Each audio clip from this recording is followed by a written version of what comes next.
It's a beautiful morning here in our great city of Geelong as we stand outside the old Geelong Post Office. Yes, still a major tourist attraction here in our great city of Geelong on the corner of Jeringhap and Ryrie Street. Joining me, Councillor Barbara Abley, because the old Geelong Post Office clock is undergoing restoration. Good morning, Barbara, and how are you? G'day, Graham. How are you doing? And good morning to your listeners and Yes. your viewers. It's a beautiful morning. It is an absolutely brilliant morning, and I'm just waiting for the jets to fly over from Avalon. Yeah, they'll be up and about, the big boys. So, now, the history of the old Geelong Post Office clock, it's been a monument around our town for many, many years.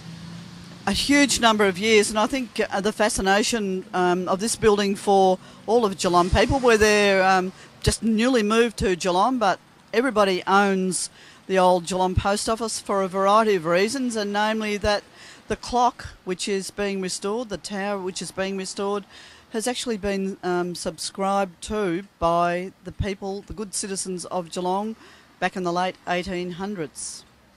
And that was the clock part of it. And then, of course, we had the chimes of the bells associated with the ringing of the hour and the half hour come into being. And that wasn't, understand, they came from London and installed and began operating around 1911.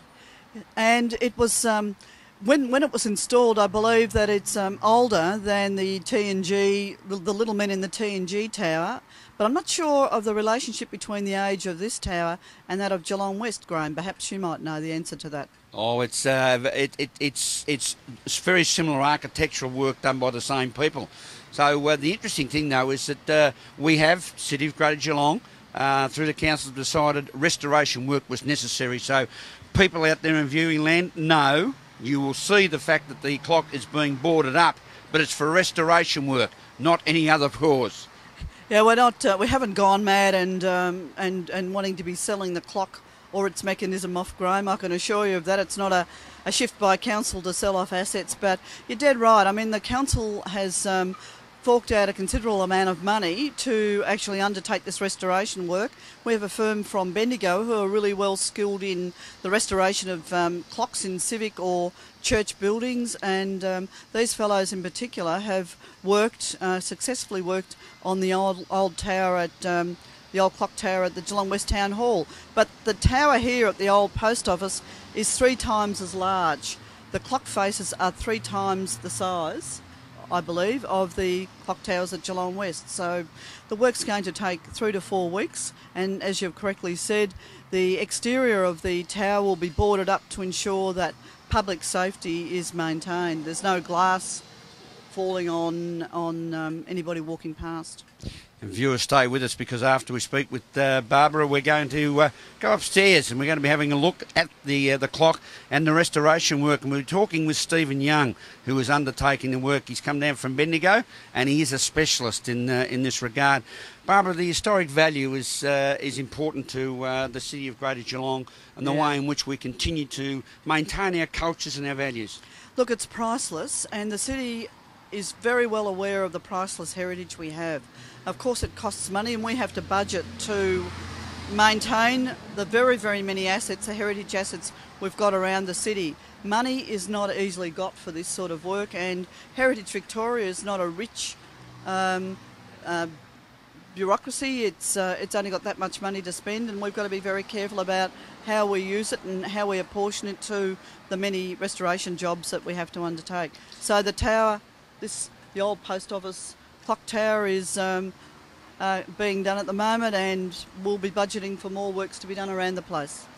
And understand, viewers, Diversitat, which is the organisation that takes up the inside of the old Geelong Post Office and does a magnificent amount of youth work, we'll be having a refurbishment inside the building. So we'll be able to catch up with that in the near future. And it's just another step in the direction that the City of Greater Geelong are making to maintain the city centre. It's really important you mention the interior of the Geelong West Town Hall, because the curtains, the stage curtains and the curtaining along the side of the building is part of the budget refit for this current year, and it's going to cost $60,000, Graham. And that will be done towards before the end of June. It's all in the best interests of the Geelong citizens that we maintain our history and our culture. And this is a very important part of it, the old Geelong Post Office and the old Geelong Post Office clock. And that's what it's referred to as a tourist attraction, Barbara. It certainly is, and I think the numbers of people that are walking past now and just having a good look up at the building will be wondering what's going on. They'll be glad to know that this particular icon is going to be refurbished. So it is a very important part of our heritage asset. Thank you very much for your time, Barbara, this morning. You have a wonderful day. And you too, Graham. Thank you. We're covering the restoration of the old Geelong Post Office clock, and we're going to go upstairs and have a look after this. Vardy coming up, takes the mark. So they're in trouble now. There's a few boys pretty tight out there. Heat has taken its toll. But Vardy's been good in the last quarter. Again, his short kick goes for Riley, and he has him in space in front of Dixon. 27 minutes gone, goes wide. Curtis, been great all day, had a number of possessions, kicks the ball around the boundary line, goes to Matthews. They've worked very hard to get to this position. Can they raise them another effort? No. There's a free kick in the contest and a push in the back. All of a sudden, and Vardy. Free kicks have gone Thompson's way in the last quarter. Been some good umpiring decisions this quarter. So Vardy now kicks the ball in towards centre half forward, up in front. The mark's not taken there by Bott. He picks the ball up, kicks out of the fence, goes towards Basely, takes the mark.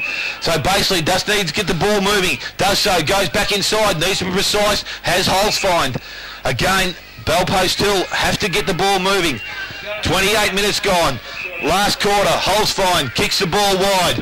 Looking for Hurst, he's got a 3-on-1. Can he win out? No, he can't because Riley's there. Dowie's running. They're out Thompson. They're out of defence. Dowie will need to kick the ball. Does, goes inside, looking to half forward. McLeod takes the mark, there's the siren. And Thompson have won the 2008